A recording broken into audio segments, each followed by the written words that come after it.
to get started. So one thing that we like to start with always is our special show up bonus for all of you.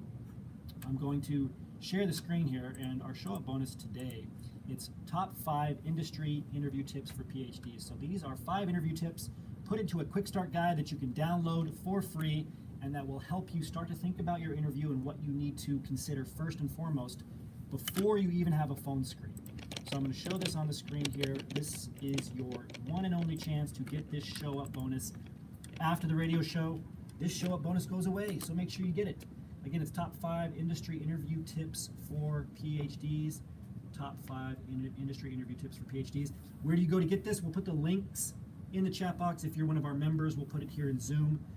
If not, if you're watching us streaming live on Facebook, or if you're watching us on YouTube, hello YouTube, just go to cheekyscientist.com, show up bonus interview tips, and there's a dash between each one of those words. So it's cheekyscientist.com/show-up-bonus-interview-tips. Don't forget to make Mary a co-host. If you get this now, you will be able to download it automatically. It'll be sent to your email. This is your only chance to get it. That's why we call it a show-up bonus. And I'm going to make our co-hosts.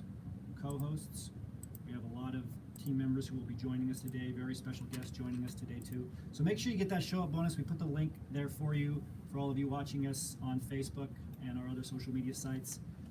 Wherever we are live streaming, you can find that link below. And then, of course, we have it in Zoom for our members only.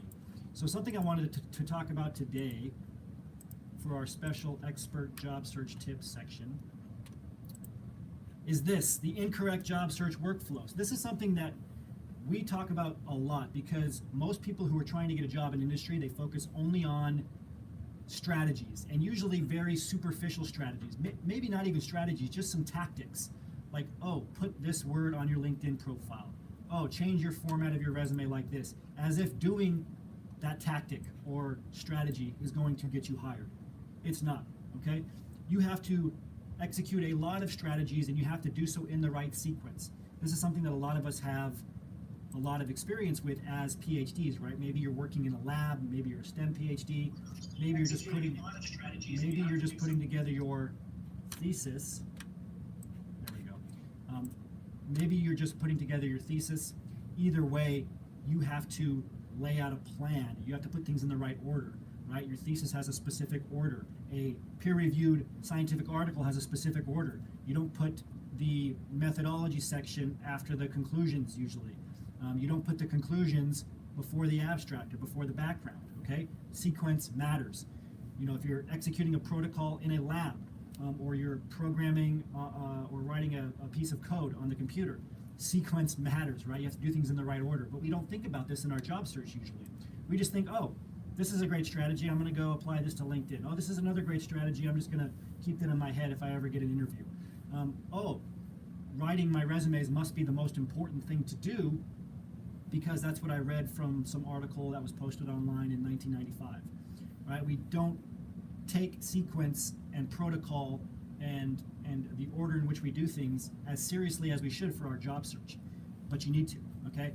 When I was finishing up my academic career, I was looking for job opportunities outside of academia, and so I did what I was comfortable with, right? I was a little bit introverted, right, as most of us are, we get used to not talking to a lot of people. We get used to, you know, maybe going to a networking event off campus like once a year, mostly just going to seminars with the same 5 people in our lab or our classroom.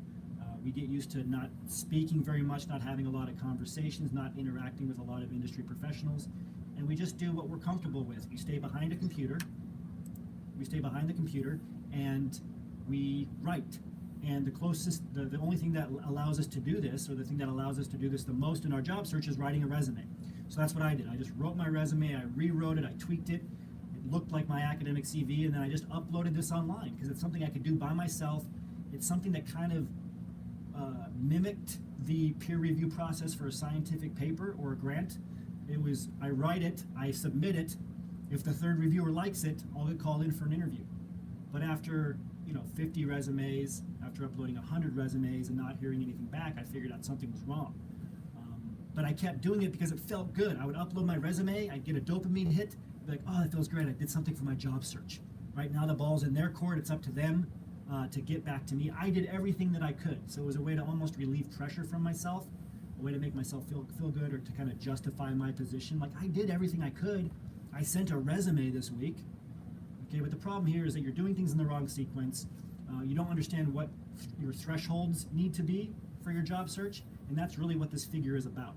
Most of us as PhDs, we spend all of our time writing and rewriting our resume, maybe even our LinkedIn profile. We think, okay, that's it, I have that done.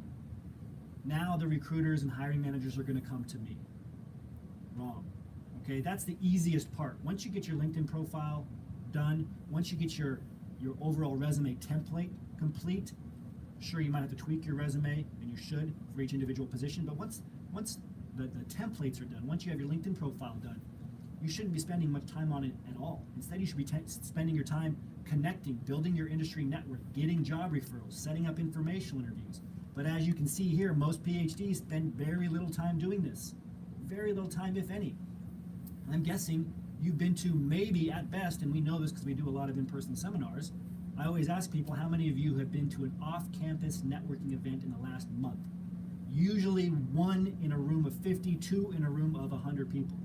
If I ask how many have been uploading resumes or have uploaded resumes and not heard anything back, 9 out of 10, easily, okay? Which proves, in a sense, this figure that you're seeing here.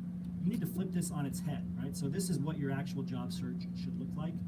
Get your professional profiles done to the best of your ability, your resume, your LinkedIn profile, but then all of your time should be spent networking with other people, having conversations, building up your industry network online and offline. It doesn't matter if you're remote. That's just an excuse.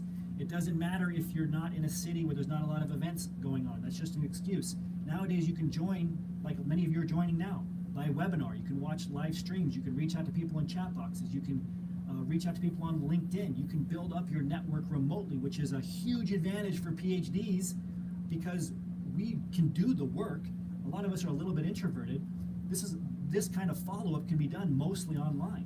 Sure, you need to make an initial connection with people. Eventually, you'll need to get on the phone, meet them by person. You should get out there and meet people, but a lot of it can still be done remotely. Okay, so you have to start dedicating time to this. And most of us as PhDs, we think, okay, if I go after 1 job lead at a time, that's enough. That's your threshold of 1, okay? Not true. You need to be going after 30 to 50 job leads at a time. That's the threshold that you're aiming for. 30 to 50, that's when we really start to see members of our Cheeky Scientist Association make progress in their job search. I guarantee you have already in some way limited yourself to 1 job lead at a time. You sent a resume, maybe they actually responded, you got super excited, then you just locked in and obsessed about that 1 job opportunity, did nothing else. You said, well, I'm gonna wait, either consciously or subconsciously, you made the decision that you're gonna wait to go after any other job lead until you found out what was gonna happen with this 1 job lead. And then that 1 job lead didn't work out and you had to start all the way over again. You can't do that, okay? That's a huge mistake. So this is just an example of where sequence matters, and a big part of networking, generating referrals, setting up informational interviews that will turn into actual interviews, is being the kind of person people want to connect with, right? Reaching out to people to add value first, right? Displaying a comfortableness, an approachability, right? Not someone who's just going after a job, not somebody who's just trying to get what they want. And that's what we're going to be talking about today. We're going to talk about that today with our special guest, Jordan of the Jordan Harbinger Show. We're going to talk with Scott about this, and we're going to go through some data now that will showcase just how important this is, not just qualitatively, but quantitatively. All right, so we're going to go into the Show Me the Data section now. I have on with us Jeanette McConnell. I'm going to make her a co-host here so we can see her and say hi to her first. Hi, Jeanette. How are you? Hello. Hi, good. How are you? Good to see you on. If you can see Jeanette, please say hello, Jeanette, and I love your bow tie. Thank you. And say hello to her in the chat box here in Zoom if you're a member or where we are live streaming. We're going to get through as much of the Show Me the Data section as we can. We do have our special guest, Jordan Harbinger, coming on soon. So once he comes on, we'll jump over to him and talk to him about these topics, which he is an expert on. But Jeanette, I love the data here that you collected this week. I'm just going to read off the title of this first figure. It's what makes a charismatic speaker a computer-based acoustic prosodic, am I saying that right? Analysis of Steve Jobs' tone of voice. All right, so this is in Computers and Human Behavior. It is a peer-reviewed journal article. The link we're showing here is from ResearchGate, however. And what we're looking at in Figure A, it's a graph. And on the y-axis, we have pitch level, right? Standard deviation, F0, and it's in hertz. On the x-axis, we have pitch level mean, F0 hertz as well. Bottom left of the chart, we have a bunch of blue bubbles that show our reference sample. And then on the other end of the chart, we have these two bubbles titled Steve Jobs with investor versus customer. So can you walk us through what this means, Jeanette, and what we can take away from it? Yeah, of course. So this study looked at the difference between sort of how Steve Jobs spoke versus a reference sample of hundreds of other prominent speakers, not just like some dude, but like people who are known for their ability to speak as well, right? And so they just compared what does it sound like? What are this one it's pitch, so what's the frequency like of this speech? Yes. And what they found was that Steve Jobs, you can see that his bubbles are clearly separated from the reference sample. So he had a distinct tone of voice, he had a distinct pitch. And the graph is showing that his pitch level was actually higher.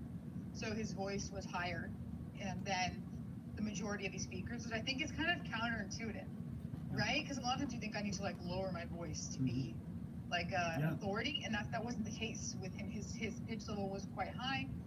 But the really key bit of this graph is to look at the y-axis and the standard deviation, and to see that the standard deviation of his pitch level was much higher, meaning his pitch level changed a whole lot. Yeah. So he wasn't speaking in just a high voice, but he would change that throughout his speeches. So the standard deviation was high, so he would change his pitch, which is something we talk about we talk about pacing quite a bit, but also pitch. Like if you change your pitch from down here sometimes when you're going through a concept to up here when you're talking about something, and maybe even intertwine the two, pitch and pace, super powerful. We've talked about that, but what's amazing is the fact that having a higher pitch was helpful in this case. It's kind of amazing, but it's not that amazing. Think of how many singers, right, that you know that have a really unique, very often high-pitched voice, that as soon as you hear them, you recognize them, and there's almost like a level of comfort in that. I don't know, it was fascinating to me. Yeah, it is. I was kind of surprised at that as well. Go back up. One more thing I want to mention about that graph real quick is that you can see that there's also a clear difference between when he's speaking to investors versus when he's speaking to customers. And so I think as a job seeker, it's important to note that there is a difference in the way you speak depending on who you're speaking with.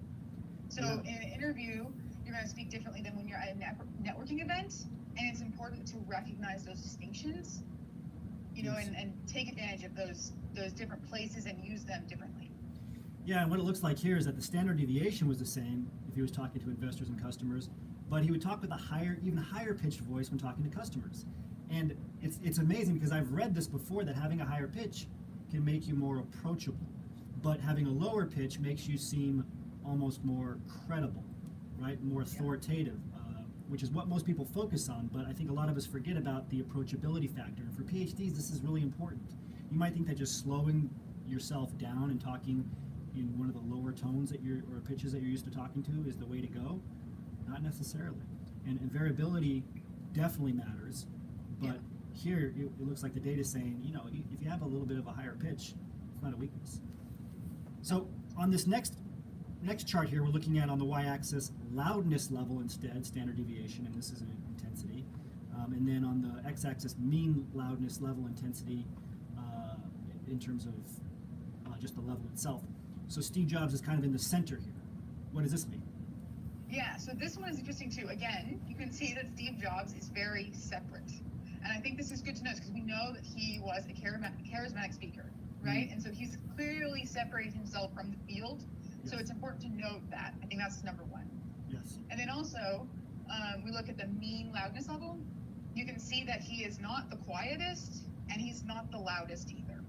So he's not shouting at you, right? That's not pleasant. Yes. But he's also taking up that space with his voice, right? He's in the middle there, making his presence known without yelling. I think that's what the loudness is. And then again, the same with the pitch. His standard deviation of change in loudness level is higher than everyone else's.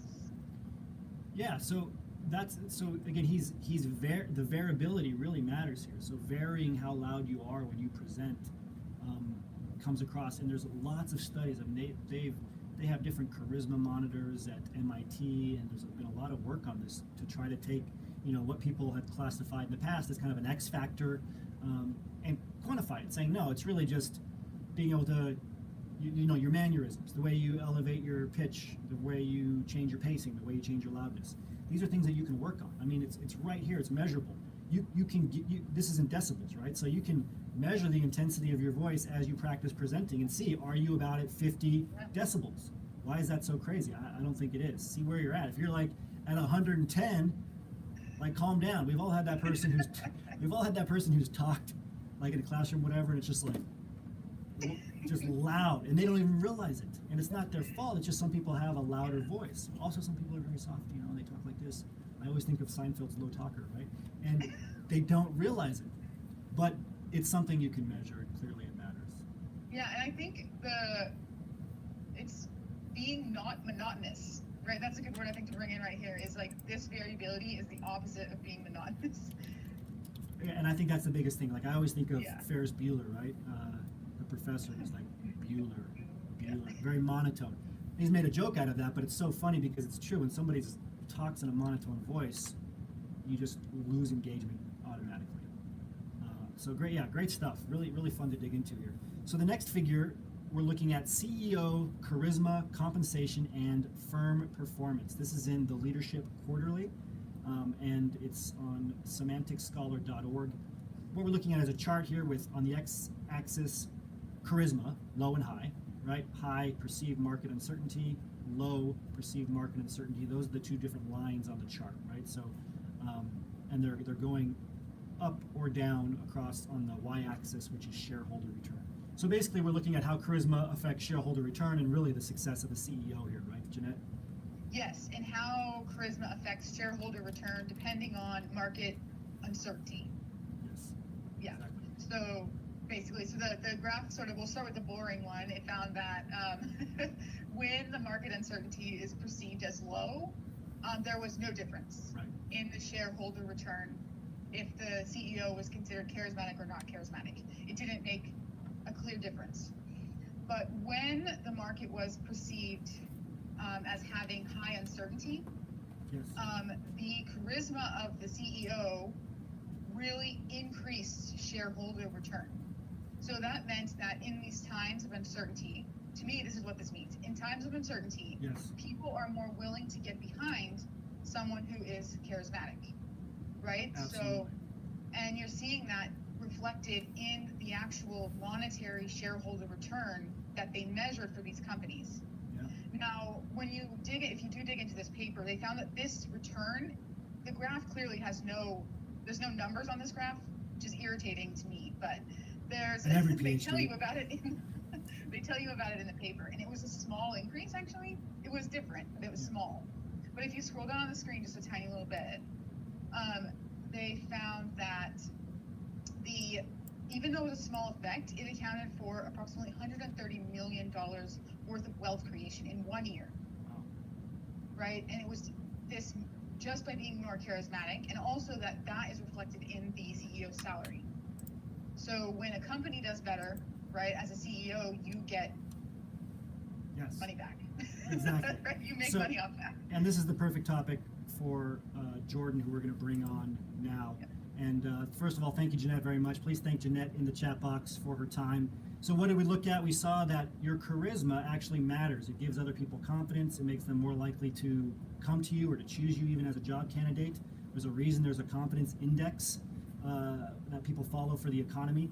And really how you come off to other people matters. And that is the specialty of our next guest, who I'm going to introduce here in a quick bio, and who's on with us live. So Jordan Harbinger, often referred to as the Larry King of podcasting, is a Wall Street lawyer turned interview talk show host and communications and social dynamics expert. Jordan has hosted a top 50 iTunes podcast, The Jordan Harbinger Show, for over a decade, which receives over 4 million downloads a month. That is crazy. Like, we got a couple, a few thousand, and we're like, oh, we're doing great. 4 million downloads a month, making the show one of the most popular podcasts in the world. On the Jordan Harbinger Show, Jordan deconstructs the playbooks of the most successful people on earth and shares his strategies, perspectives, and practical insights with the rest of us. His business sense, extensive knowledge of the industry, and contemporary approach to teaching make him the most sought-after coaches in the world. This is his website. Definitely go to jordanharbinger.com. We're going to put this in the chat box for all of you members here, as well as all of the comment boxes where we're streaming online. I've met Jordan a few times. He is an incredible guy, very charismatic in a good way. He is very knowledgeable in terms of helping people come off better to others in networking, really taking those qualities that are in you and just expressing them in the right way. He's worked with a lot of PhDs. I know he's run these camps out in California where he's worked with PhDs, he's worked with technical professionals, people who just are maybe more introverted, aren't comfortable in networking situations or job searches, and he's just completely transformed them. So, Jordan, great to have you on. How are you? Hey, thanks for having me on, man. I appreciate it. I actually just woke up to the news this morning that the Jordan Harbinger Show was selected one of the best of Apple's 2018. So that just came out yesterday. Wow. So that was some pretty good news. I've been doing the show for 12 years and that never happened. So I'll take it finally, right? Yeah, I've been loving it. I think it's fantastic. I mean, the rapport you're able to build so quickly with others is something to watch. So if you haven't seen one of Jordan's podcasts yet, subscribe to it today. You won't regret it. He has a great way, again, of it doesn't come off as, and I know I'm talking to PhDs here, it doesn't come off as hokey or fake at all. It's just who he is, and he's really good at helping you kind of identify those authentic ways to communicate, so that it's not fake, so it feels good to you, and it also feels good to the other person, and it increases performance and gets results, which is impressive.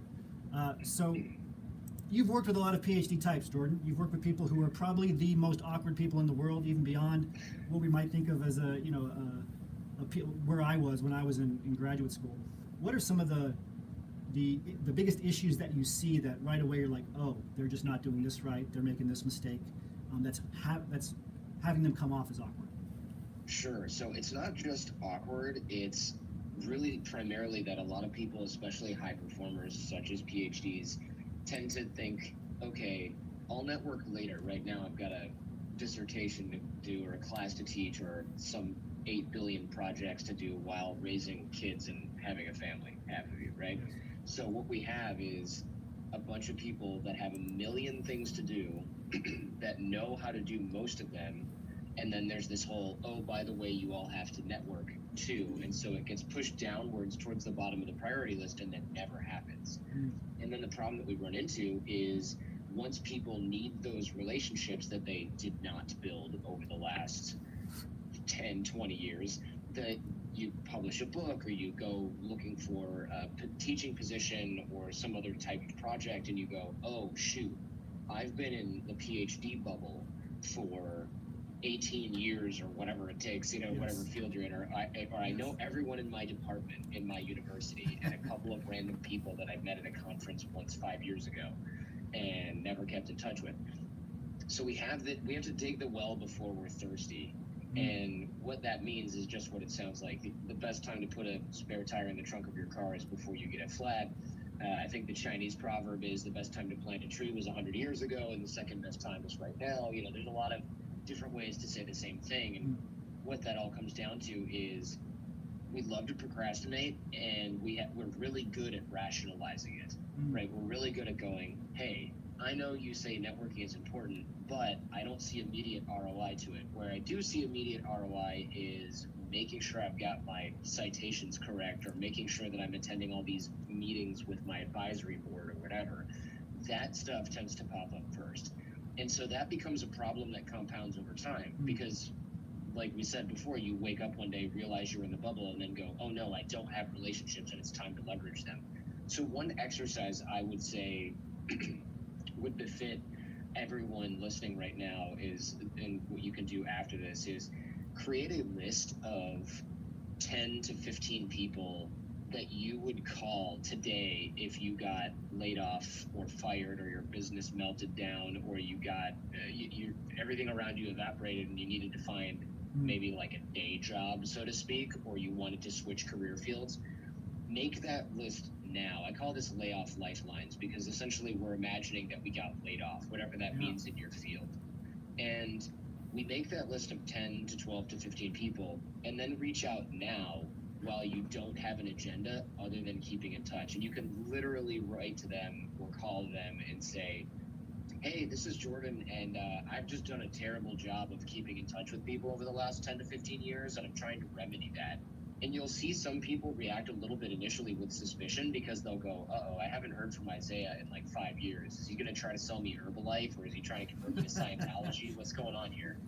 And so when we hit too close to home there, buddy. Yeah, I got Herbalife right over here. Yeah. But like what we have is, once you get through that initial suspicion, you start to realize, oh, reaching out to people and quote unquote networking is actually not that hard at all. And it's really not that hard when you don't have an agenda. Because people go, oh, but it's so awkward to reach out to somebody. It's awkward when you know you've done messed up and you're like, oh shoot, I haven't talked to Isaiah for 5 years. Hey, I've got this book on dog grooming. Can you sell it to all your friends? And you're like, oh man. So then I feel awkward, because I know that I dropped the ball and now I need something. And I go, oh shoot, this is so awkward. It's not awkward to reach out to your friends. You know, it's not awkward to reach out and say, hey, Jordan, I've got a new book. Can I come on your show and discuss the content? It's not weird. Right? So it's not weird at all.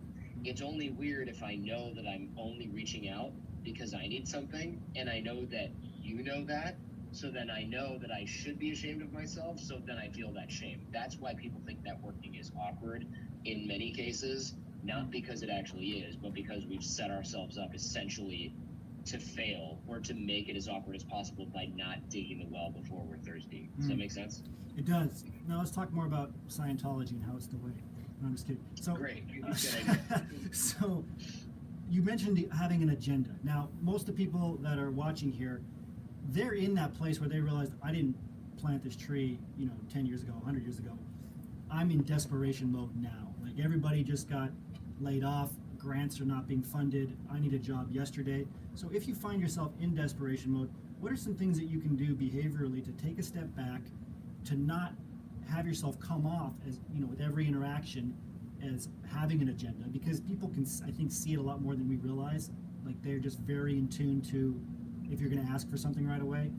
So what's the best way to start now if you're already behind? You don't have time to do all this. I think that's a great exercise, but what if, you need a job yesterday? What are just some quick things that you might suggest to do if you're desperate?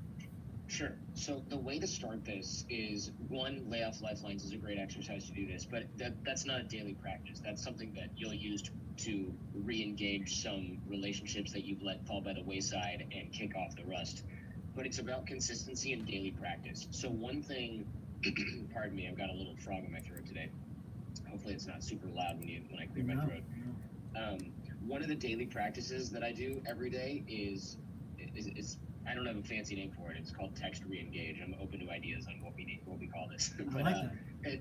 Essentially what we do is, whenever I'm in line for coffee, or I'm waiting for a bus or something like that, or an airline lounge or a gate, instead of scrolling through Instagram mindlessly, what I'll do is I'll go open up my phone, I'll scroll into my text message app, and you've got those messages all the way at the bottom where it's like, oh yeah, I had lunch with them at a financial conference in San Diego 3 years ago, and then never kept in touch.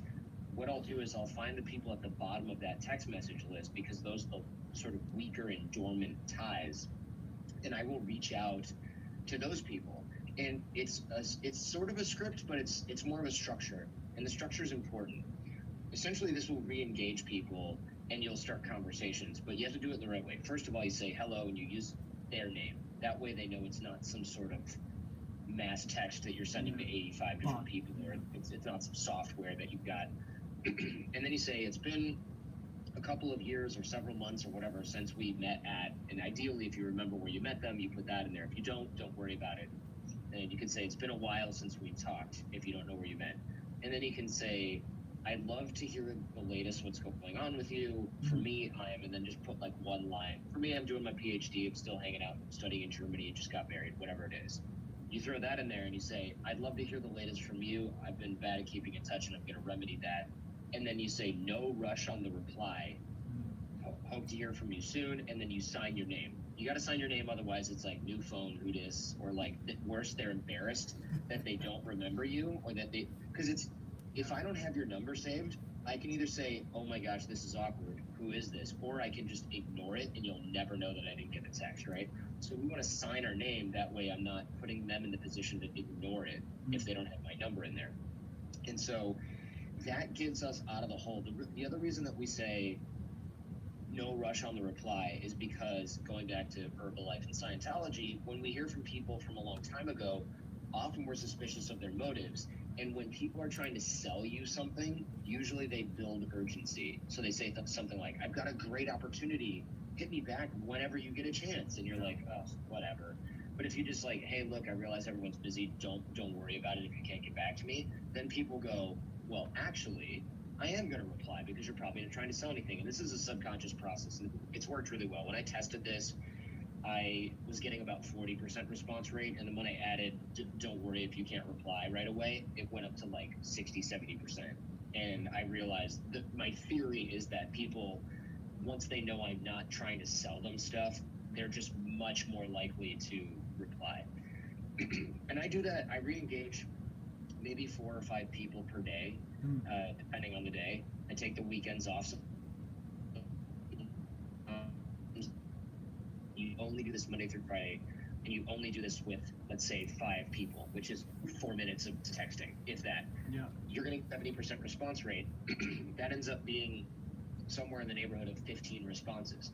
Well, out of those 15 people, most people are going to have, I had a baby, cool, good to hear from you, talk to you again in 3 years, whatever. But usually, just by playing the numbers game, I personally end up with somebody saying something along the lines of, oh, hey, I'm trying to think of a real example here. I just stepped out of a meeting, or I'm about to step into a meeting where we're picking our annual sales keynote, whatever. Do you still do speaking? That's one that I got a while back. Another one was, oh, hey, I'm actually planning a conference in Fiji. Would you want to come speak at that? So you just get these weird one-off opportunities, or, oh, good, you're top of mind. So it might not be that they're about to step into a meeting, but they might text you the next week and go, so funny you texted me last week. I was just thinking, I'm writing a story for Forbes about this and this and this. You want to drop in a quote. You just stay top of mind with 25 people every single week who were probably never going to think about you ever again in their entire life, right? So you get these people going back in, and you kind of stay top of mind, and it really just is Instagram time, it's water cooler time, it's, waiting in line for the bathroom kind of, time killer, waiting to get onto an airplane. Like, you're not using any time that you would normally be doing anything useful, basically. You're turning this sort of downtime into something useful. And so I found that to be extremely potent. You don't have to go crazy with it. I know some people are like, I did 40 re-engages today. And it's like, okay, don't want to do that, because you don't want to turn it into a task that you dread that takes up a lot of time. The other thing that people worry about, and I'll just squash this one right now, people go, I don't have time to text at work all day.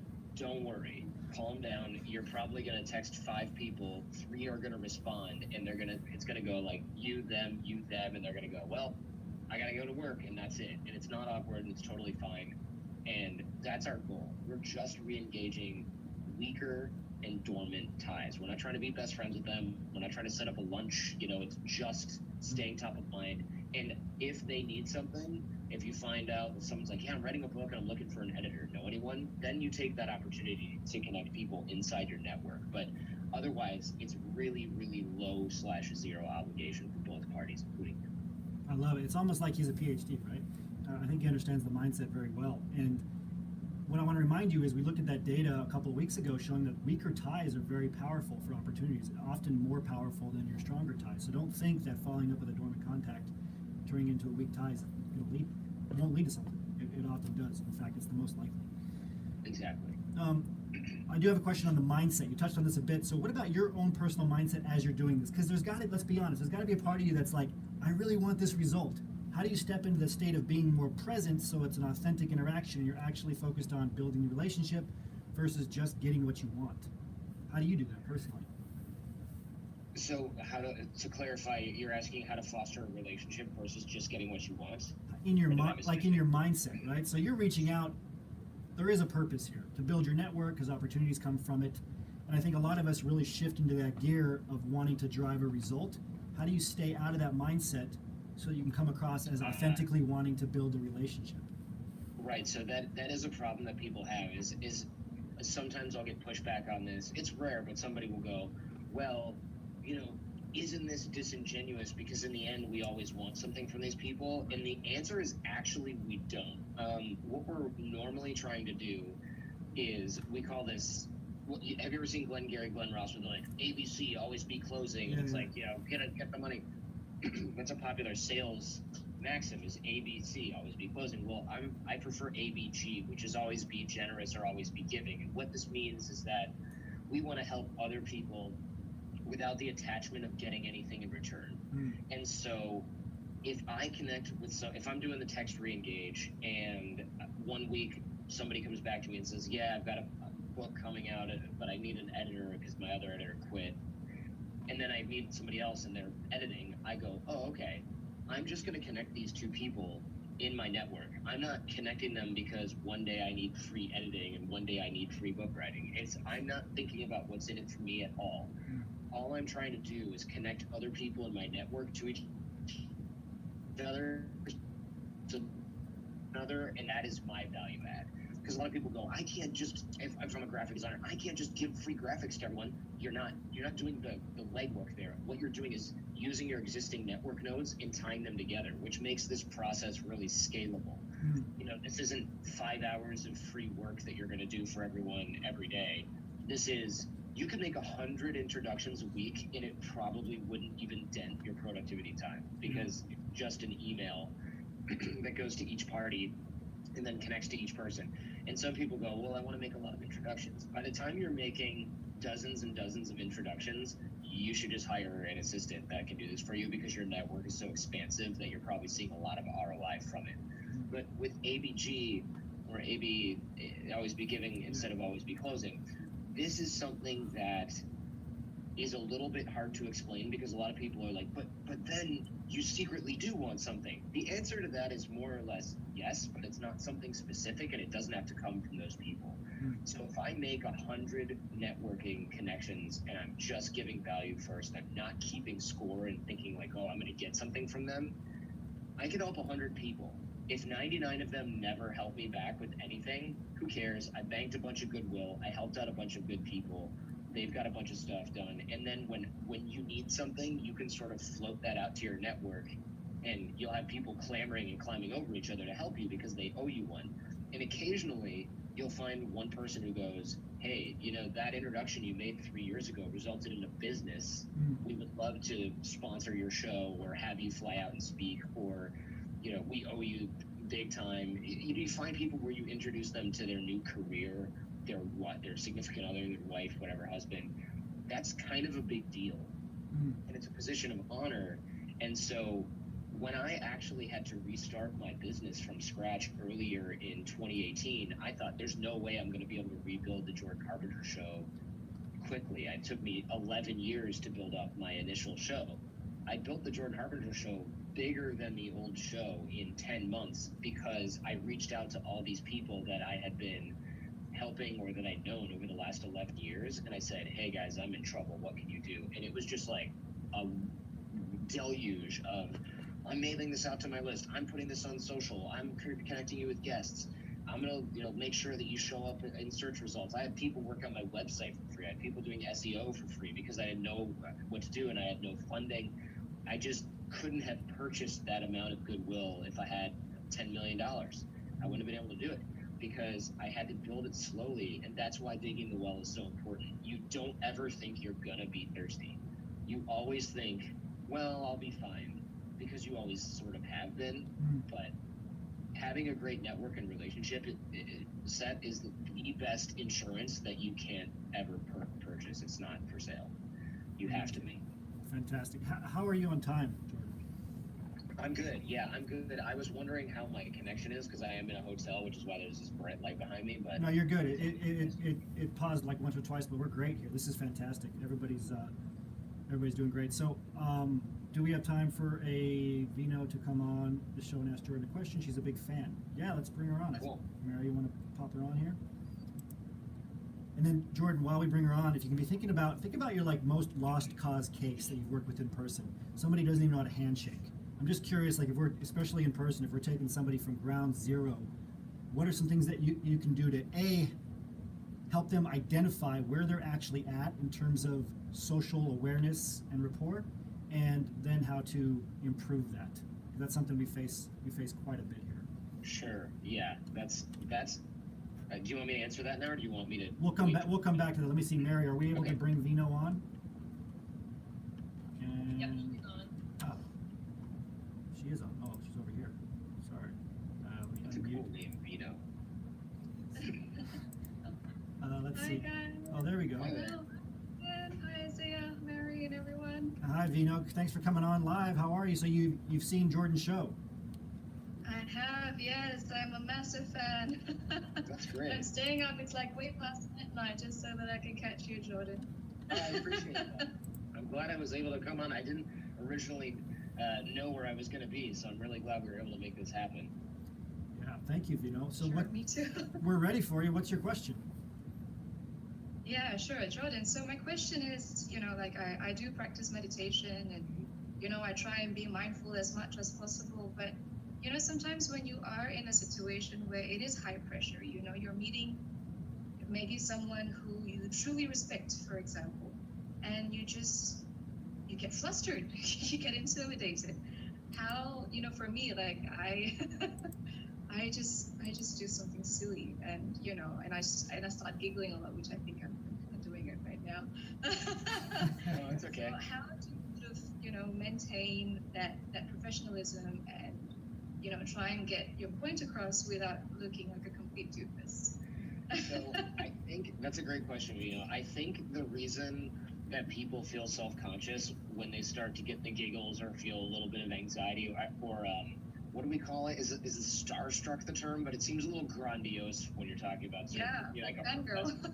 Yeah, I mean, look, I think everyone is flattered by this, and to put your worries at ease, it still happens to me sometimes. I don't get the giggles, but I start to stumble over words, or I start to do different distraction sort of habits. My wife catches me all the time and is like, "What are you doing?" And so I tend to just call it out, and instead of making a big deal about it, I might say something like, "Wow, it's so funny. I feel a little bit nervous. I didn't think that would happen, but I guess it still can. I'm a huge fan of your work." And even if you're telling that to a professor or some kind of science researcher Or something, yeah. Yeah, I think that those people get it so rarely that it is more flattering. Like if you tell some NBA player that you're nervous because you're a huge fan, they probably just go, "All right, whatever. I've heard that every day of my life." But if you tell that to a professor of biology at a well-known university, they're probably going to be like, "Wow, I have fans. This is awesome. This is the coolest thing ever." And I don't think they're going to look at that person and go, "Wow, they like my work. What a weirdo." They're not going to like, this loser came to my talk to listen to me because she loves what I'm doing. What a dork. Like, I don't think that's very likely. I think they're going to be excited about that. And so if you do get the giggles, you can say, "Wow, look at me. I'm giggling. I'm a little nervous because I really like what you're doing." And then it sort of takes all of the air out. When you're in school and you're a kid and something's funny and you start laughing, and since you're not supposed to be laughing, you go nuts and you're just dying. Your face is red. You're like tearing up. Well, if you're allowed to laugh, you can just kind of get it out of your system and it's over. This is the same thing that we're having with our sort of starstruck reaction is we're going, uh-oh, I'm supposed to be cool. And then since we know it's not working, we start to giggle and we start to look around and we start to look at our feet because we know if we look at them, we're going to start giggling again. And then we get self-conscious because we're looking at our shoes and we know we look weird. So it's better to just kind of like let it wash over you, call it out, and then people can go, oh, she's a nervous laugher. That's fine. And then we're probably both laughing at that point, and then all the tension melts away because that laughter is there to process that tension. That's why when you laugh with friends and you laugh on dates, it's generally a good sign, right? And so that same thing can be in any social interaction. So I think calling it out, telling them what's going on is totally fine. And if you've really got the giggles, then just let it wash over you, get it out of your system, and let it turn into a smile. They would probably think I'm a weirdo. But everybody loves fun, positive personalities. And Right. so instead of thinking, wow, what a weirdo, she's laughing for no reason, they're just going to think, wow, she's such a smiley, positive person. That's a good reputation to have. And so I wouldn't worry about it and I wouldn't feel that self-conscious, but I totally get why you do because I'm the same way. Yeah, for sure. I mean, I feel real lucky sometimes because, you know, I've got a tan skin, so I can't blush. Yeah, that is fortunate. Oh, that's just one thing. That's for me. But thank you guys. Thank you so much for taking my question. I really appreciate it. Thank you, Yeah, you're Vino. welcome. Great to see you on. Thanks, Vino, for coming on live. Thanks. That was great. I think we've all had that experience. Yeah. So the last question here, I don't want to keep you too long. You know, taking somebody from baseline, just because I'm sure a lot of people are like, well, I'm a special case, and you've probably dealt with this before. I have this unique situation. It's different, right? We justify the reason why we shouldn't try to network or shouldn't try to improve our approachability or shouldn't try to improve in general. So how do you help someone, A, gain self-awareness over how they're coming across, and then B, once they are aware that they're maybe a bit deficient in that area, how do you try to get them to increase their performance, especially in terms of in-person interactions? Sure. So there's a couple things we can do to target specific weak points. One, I always try to break things down to nonverbal communication. It doesn't always come down to that. It often does. So when we find people that are, and this is just one specific instance because it's impossible to cover every single outcome or iteration of this, but when we see people that are hunched over computers all day, studying, reading, grading papers, typing, writing, whatever it is, we often find that there's a closed and unfriendly looking posture, even if that person is friendly enough. And so something that I like to do is open people up, and we use the doorway drill. And what this is essentially is every time you walk through a doorway, you would straighten up your posture, chest out a little bit, shoulders back. You don't have to exaggerate it. You'll look kind of silly, but just shoulders back, chin up, chest up, smile on your face, open, positive, confident body language. And the idea is we're walking through doorways so many times during the day that we reset ourselves a lot.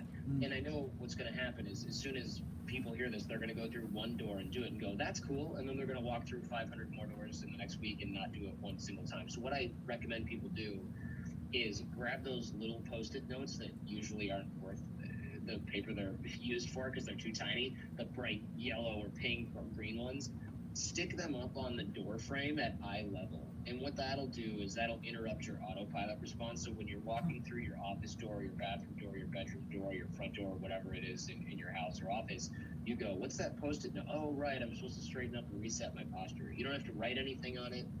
People don't have to go, what's that Post-it note for? It's just a Post-it note, doesn't matter. And you'll reset your body language and you'll start to develop that as a habit. Eventually you won't need the Post-it notes. And what that does is it creates a default open, positive, and upright posture. And what that does is when we become a blip on other people's radar, we treat them as the first impression dictates. So if someone walks in and they're hunched over and they're looking at their phone, we think this person's busy, they're closed off, maybe they're cranky, we don't know. But if someone walks in and they're upright and they're positive and they're smiling, we think, oh, this is a friendly, outgoing person. And we start to treat people as such. And when people start to treat us a certain way, that actually trains the way that we see ourselves and the way that we behave, because we're really just reacting to the environment around us. So once people start to talk to us and chat us up and treat us like we're charismatic, outgoing, and friendly, we start to behave as such. So really, these Post-it notes create this virtuous cycle where you've got great body language and nonverbal communication, people start treating you like somebody who behaves that way, and then we're training other people how to treat us. And by doing so, we start to live into that particular reputation. So we can find that somebody who's normally a little distracted, a little introverted, and maybe a little bit of a bookish geek like myself, and probably a lot of other people on this in the show right now. What? Being professionals and PhDs, we tend to be absorbed in our work. We tend to be absorbed in our heads. We tend to be cerebral. So if we can break out of that just for a few seconds every time we walk through the door, we're going to get treated differently, and then it's going to cement better behaviors in us. So rather than being like, oh, I got to remember to have a firm handshake and look people in the eye, it's like, okay, we can try to manually put everything into place, but it's going to be pretty precarious and require a lot of processing power to remember each little thing. What we want is to create nonverbal communication patterns, such as the doorway drill and our posture, such that we don't have to think about this stuff anymore. It just starts to happen. Every person knows how to be outgoing, friendly, or at least look it. We just spend our lifetimes not doing it. So if we can create that nonverbal communication that gives people the impression we want, we're not going to have to remember good eye contact. We're not going to have to remember firm handshakes. And there are little tricks that we can do to also trick that process along. So, for example, if you find yourself looking at the floor instead of making eye contact, and then you're like, well, when I work on eye contact, I look like a serial killer because now I'm only looking people in the eyes.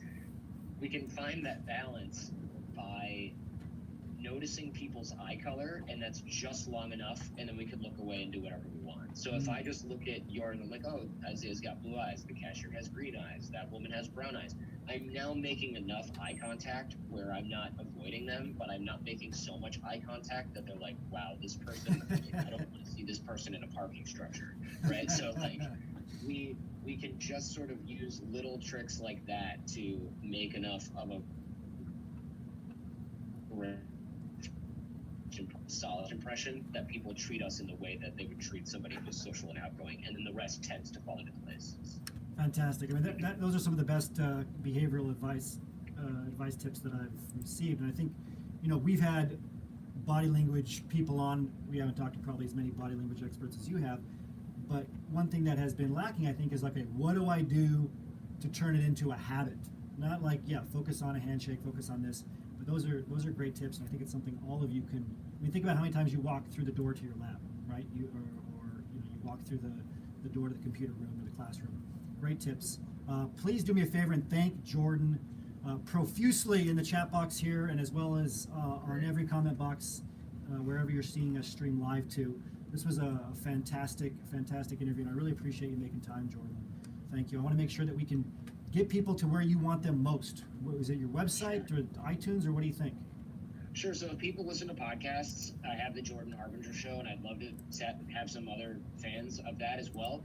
I also did make a free little mini course about things like the doorway drill, the eye color drill, the text re-engage, and a dozen other exercises. And I'll put the link in the chat. It's actually jordanharbinger.com/level1.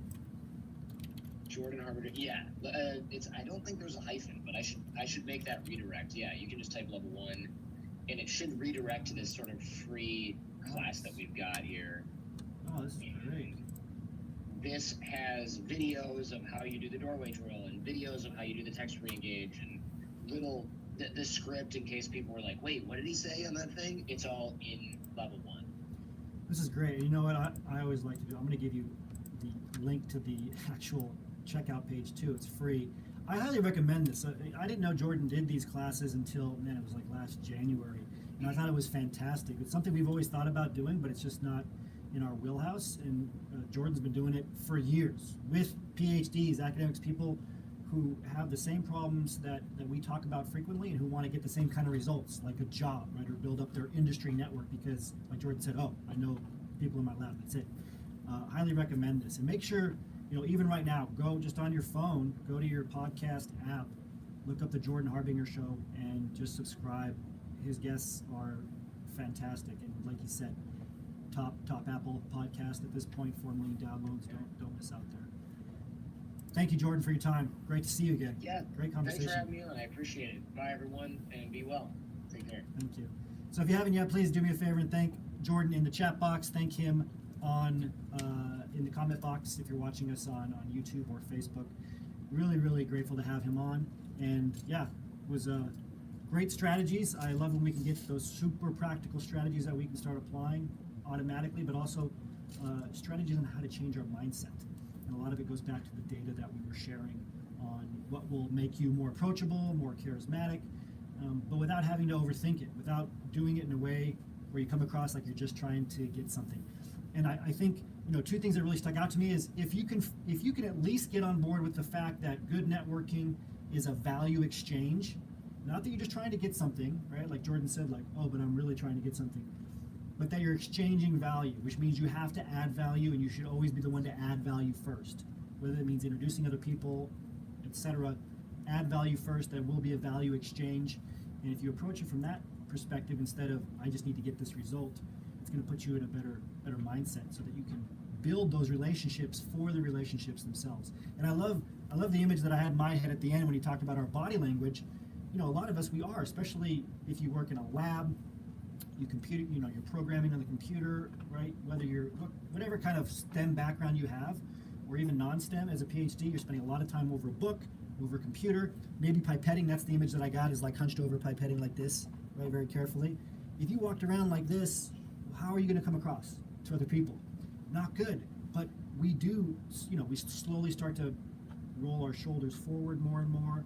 We look down more and more because we do it all day long. So I really love that door drill of opening up, and it's something that a lot of people talk about, but the way that the exercise that he put together for triggering in your mind to do it very frequently by going through a door, just practice opening up.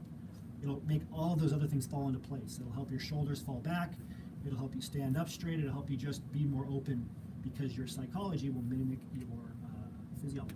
So great stuff. Very grateful to have Jordan on. Okay, let me see here. I want to make sure you can see me. I think I might have been small there. What do we have next, Mary? I should tell our team a very special thanks for making the show happen so far, and we're not even close to done yet. So I want to say thanks to Mary, who came on by audio a bit earlier. I'll bring her on by video. We have Lisa in the chat box, so say hi to Mary and Lisa. And tell Jeanette thank you again for that great Show Me the Data section. Mary, where are we going to next? I think we're going to bring on our second guest. Yes, Scott is there. All right, so what I'm going to do, I'm going to introduce you, Scott, very quickly here, and then we're going to bring you on. So Scott, if you can see my screen, completed his PhD at the University of Melbourne. He then relocated to the USA and continued to make contributions to many aspects of cardiovascular research. He recently joined Eli Lilly as a principal research scientist with the Diabetes and Cardiovascular Complications Group, where he is enjoying being more closely connected to interventions that will directly benefit heart failure patients. In his spare time, he is a musician and a photographer. I didn't know this, Scott. Scott, what instrument do you play? Oh, you're on mute. Hold on, let me get you off mute. There we go. Go ahead. Okay, that probably helps. I've been playing the piano since I was 5 years old, and it's funny that Mary wrote, in his spare time Scott does this, because I don't know where my spare time is these days with a family and a new job and a move. But piano is an important part of my life. Certainly, music is. That's great. I think it was just the last show we were talking about how important having like some sort of creative expression in terms of a hobby, especially with playing an instrument, is really important. It can make you more successful in a variety of ways, and clearly it's worked for you. Oh, well, here's part of it, as well as letting the creative side of your brain have a bit of free play. The other thing about music and a lot of other hobbies is that you have to do a small amount every day or on a regular interval in order to get some benefit. You can't cram. You can't suddenly develop all of the skills you need one day before you need to present them in a concert or a collaboration. It's that discipline of doing something toward a future goal every day. I think that made a fundamental difference to me growing up and on my entire life, and I think it continues to. Yeah, that's fantastic. So, okay, with this great creative background and all the things that you could be successful at, why did you choose to go into R&D in industry? It's very much a continuation of what I think have been life aims of sorts for the last 20 years. I only started a PhD because I had perhaps not a particularly focused goal in mind of what kind of disease research I wanted to do, but I wanted to work in a way that would ultimately make an impact on the health of people suffering diseases. A lot of friends have asked me, well, why didn't you become a physician or go into something like that? And I suppose I could have, but at the time of my life where I had to make decisions like that, I was your archetypal shy nerd, didn't really want to engage with a whole lot of people. That is still a fundamental part of my personality, but I think some of the shell has disappeared over the last several years. So I always wanted to make an impact in human health, because I really didn't know much different than following the traditional academic path.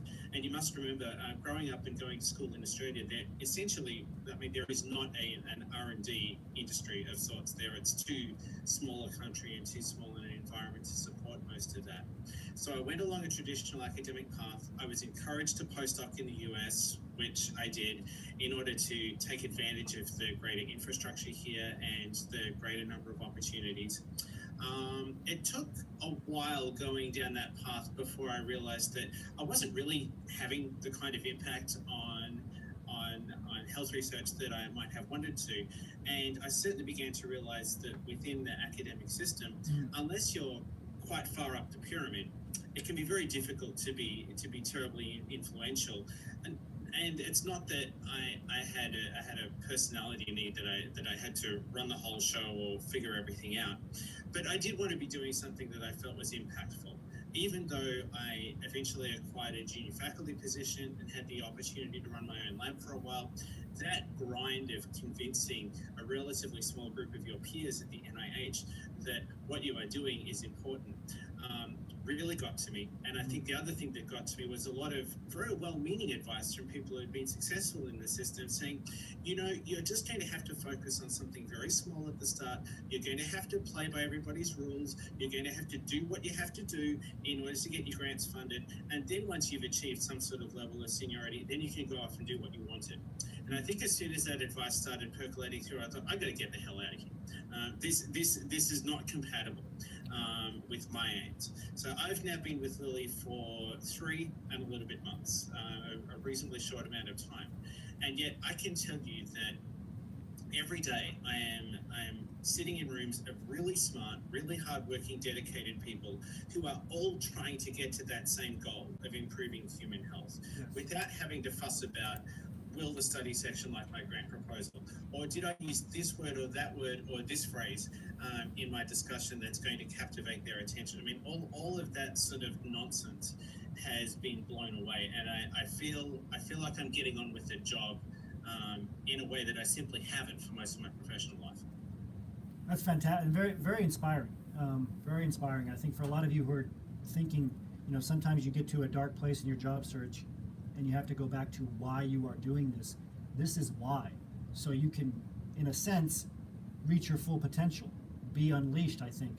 Be around people who will work with you to make a difference. Right? In academia, sometimes we get pushed down so far that we start focusing on really small things because we're not able to make the big difference that we want, and because of the way things are with grants, etc. And yes, of course, a lot of people are well-meaning, but they can only add to it by saying, well, you just need to kind of tone yourself down in this way or play small or focus even smaller. And we're like, is it even possible to focus smaller than I'm focusing right now? Is it possible to be okay with even less than what I've accepted for myself already? Well, I certainly wasn't happy with it, and I would encourage anybody watching and listening that if there's a shred of a spark left in you to get out there and make a bigger difference, then I think you've absolutely got to grab it and fan it back into action. There are so many useful techniques and tips and tricks you can pick up from folks like Jordan and from all of the material that cheeky scientists have to offer. but I think that whole focus on mindset today that Jordan has, I really think that's the thing. I think after being involved in academic-based research for 17 or 18 years, and really coming to the realization that I wasn't getting done the kinds of things that I wanted to get done, that was such a catalytic trigger to my mindset that I went off from that point saying, well, I'm not going to be satisfied anymore with what this has to offer me. I'm going to have to go and find out. I'm going to have to work at something that's really going to satisfy those goals. Once you've got a driving ambition like that and a driving mindset, while all of the techniques of opening yourself up and being, presentable and relatively charming and so forth are important, I think once you've got the mindset, the rest is going to follow naturally. If you're going out there just trying to execute a series of performance tricks in order to try to make people engage with you or like you or seem like you know what you're doing in an industry environment, it's not going to be genuine, and people are going to realize that no matter how convincing you think you are. So I think you've got to get the mindset right. You've got to get your ambition right, and once you've figured that out, I think you can relax. The rest is going to follow, right? Yeah, and it's hard for us as PhDs to realize that. I heard it put recently that it's really 20% strategy and 80% psychology. And that's hard for us to wrap our heads around because we're like, well, I don't need to change my mindset. Everything is fine. Like, I want this result. But you do. And actually changing your mindset will help you execute the strategies better. And so we've talked a lot about mindset. I've seen how your mindset has shifted. And I really appreciate you giving back and just you've inspired a lot of us here already. I want to zoom into the technical now and talk a little bit about how your transition actually occurred.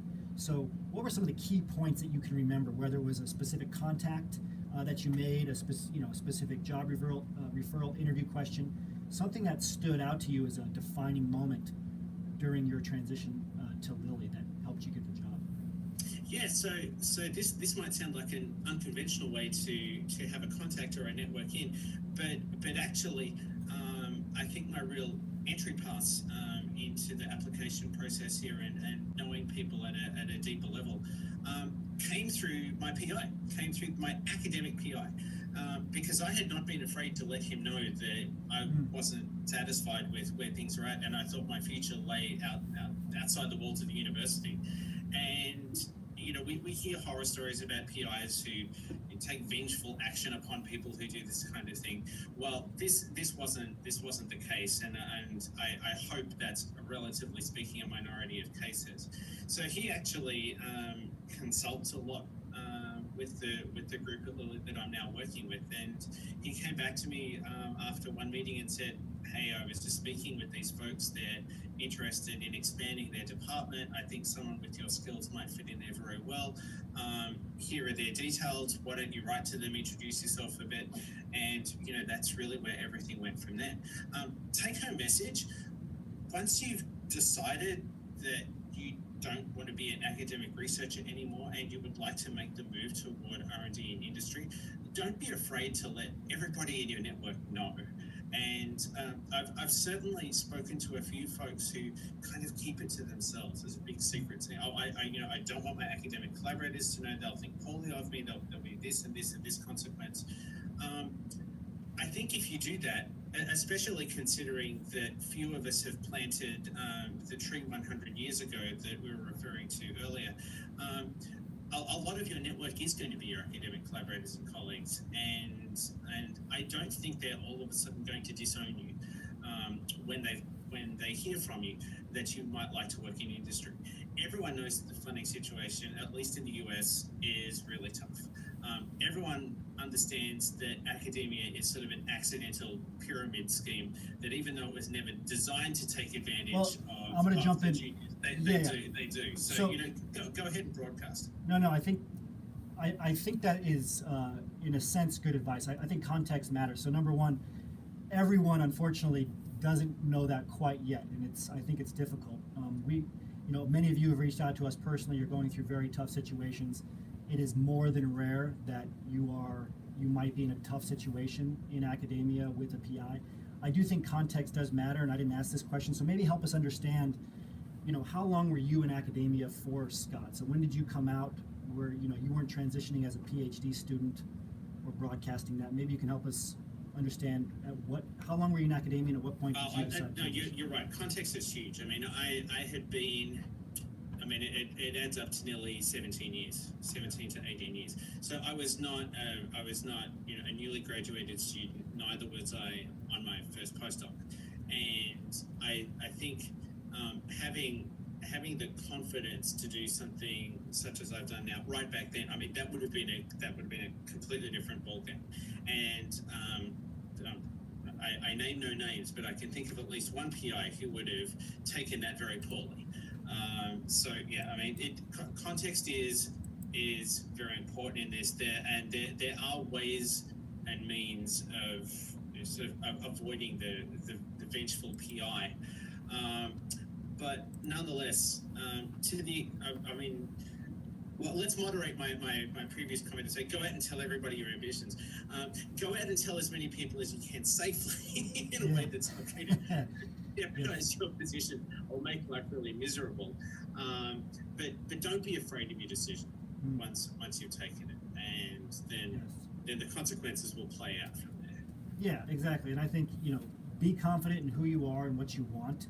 Share those with people who are going to support you. But obviously, if you haven't passed your comprehensive exam, haven't received your PhD yet, you're with a particular advisor where you just know not going to be taken well, choose when to take on that battle and be smart. But overall, I think know what you want, dig into what you want. Don't just want what somebody else wants for you. That's crucial. Scott, one of the questions that we've had come in quite a bit, and I think you'd be the perfect person to answer, is what were some of the positive surprises that you've had along the way?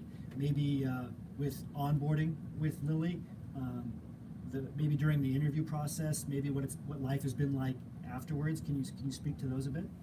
Yeah, absolutely. So I think the most positive aspect of all of this for me has been feeding on that energy that comes every day from being in those rooms of very smart people all aiming in exactly the same direction.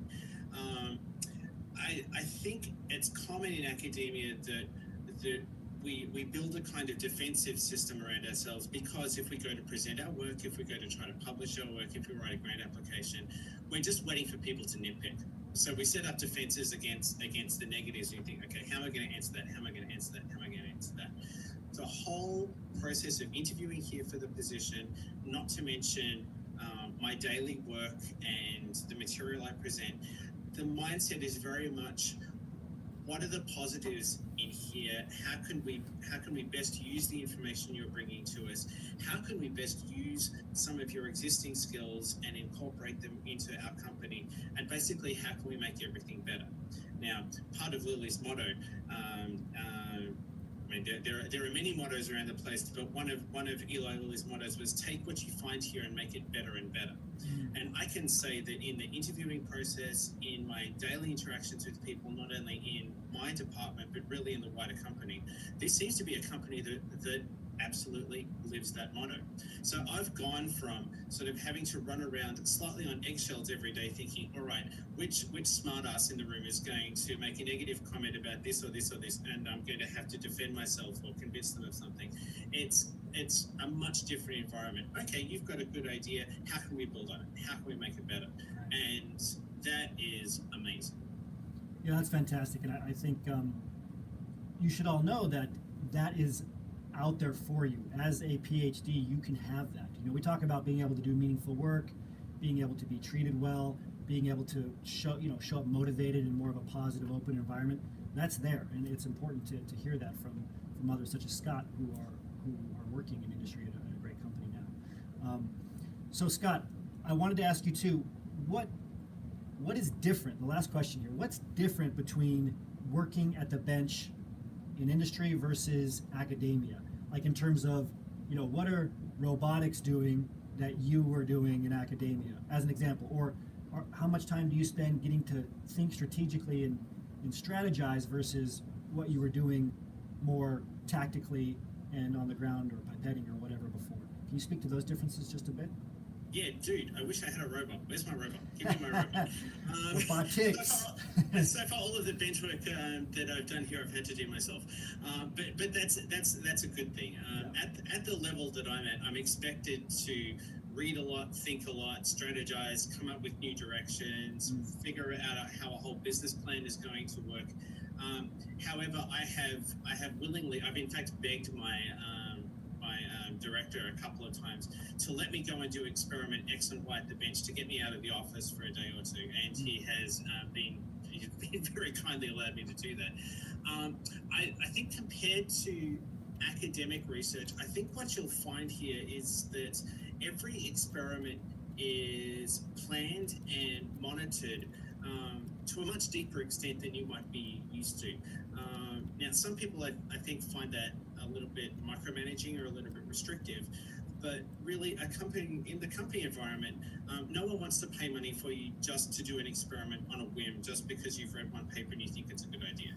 Everything's going to be discussed, and we'll work very solidly to make sure that the data are robust, that there are a sufficient number of animals or cell cultures or whatnot, so that the data are likely to be reproducible. What you might have been able to quote unquote get away with in academia, and I hate to say that we used to get away with things, but frankly we've all been there. Your PI will say, oh, great, N of 4, you passed P.05, off you go. Whereas, and I was always sitting there at the time thinking, you've got to be kidding, no one's going to be able to reproduce this. So there's much more of a focus on planning your experiments carefully, and you have to get used to planning your experiments by committee. It won't be just convincing your most immediate colleague. You might have to convince a few people that it's worthwhile to launch animal study X or gene expression study Y before it happens. But the payback is, I think that you will have made something solid. It has to be solid in industry, because at the end of the day, all of this stuff has to add up to a product that actually goes out and gets sold and is useful to people, rather than something that passes muster just so it gets into Nature or PNAS or whatever. And that to me, it's actually right there. That's the whole difference between academic research and industry research. Yes, same tools, same techniques, same statistics, same red tape, same animal ethics committees, same, all of the things that can drive us nuts in R&D. But here, at the end of the day, a product has to go out that's going to benefit another human being. Whereas in academia, that drive, really, I guess we used to say out there that there is that drive, but actually the real measures are, did you publish? Did you get the next grant? And that is not the same thing as making medicine. And that's the best synopsis I've ever heard of the current situation. And Scott is obviously a phenomenal communicator. Scott, you need your own podcast. I'm telling you, amazing. It's going to be called Academic versus Industry Research. It's just so perfectly nail on the head, and it's hard for us to think that is the rigor of science actually more in industry. Yes, it is now. And I think it might be. Yeah. I don't want to overgeneralize or say that all academic labs but the mean do things under the carpet, because that's simply not true. Right. But the demand for rigor here is certainly that much higher, because there's much more money riding on it, to be frank. Yeah, and the consequences are in fact graver, which just automatically makes the rigor more. And I think we could talk about this for hours, and I know we'll have Scott back on. Please thank Scott in the chat box. This was fantastic. Always just brings so much value, and has an excellent way of explaining complex topics and making comparisons in a way that we can understand, and that will enlighten a lot of you who are considering R&D positions in industry. And Scott, for me, thank you very much for your time. It was a pleasure to be on. Thank you so much, Isaiah. Thank you. All right, so this takes us to the end of the public portion of our radio show. So if you're watching us on Facebook, thank you for watching. Please go to phdsgethired.com. If you enter your name and email there, you will get notified on our next radio show.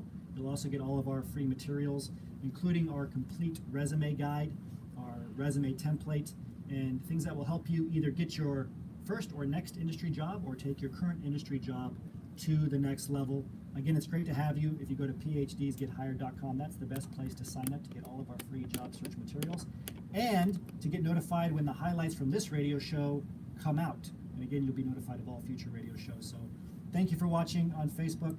We appreciate it, and we hope to see you next Wednesday again at 1 p.m. Eastern Standard Time. Thank you, YouTube. Same goes for you. Next Wednesday, we'll be streaming live, 1 p.m. Eastern Standard Time.